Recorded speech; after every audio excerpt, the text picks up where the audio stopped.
Okay, so this is my predicament. It's February, end of February, fixing to be 1st of March. Weather's getting warmer. Got a boat.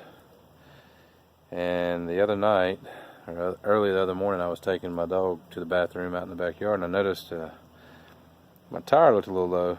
We'd had a lot of rain here lately, and I said, well, maybe it sunk in the dirt. I didn't think we had that much, but possible. So I went over and felt it, and I had air coming out. I heard air when I pressed on it.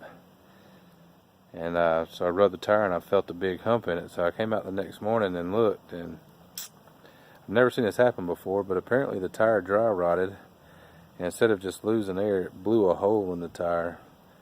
And so I've got to get it fixed. I just want to share with you what a dry rotted tire looks like when the air blows a hole through the tire. So that's what it looks like. It's been sitting here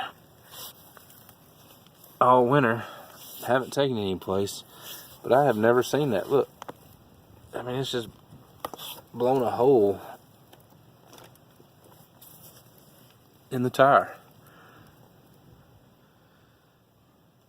It's crazy. Not only did it happen to one side, it actually happened to both sides. So, if any of y'all have ever seen that happen before to a tire, leave me some comments down below. I just thought it was crazy. I've never seen it happen. This one's still holding there, but I mean, of course, nobody in their right mind would travel on it. So now, I'm going to have to get up underneath here, jack it up, and put it on jack stands and get these tires replaced. Luckily, they're not very expensive, so. Anyways, yeah, just leave a comment if you've ever seen that happen before. I've never seen the tire separate on its own, unless, you know, other than running it down the road. I've never seen it sit there and dry rot and separate. It's just crazy.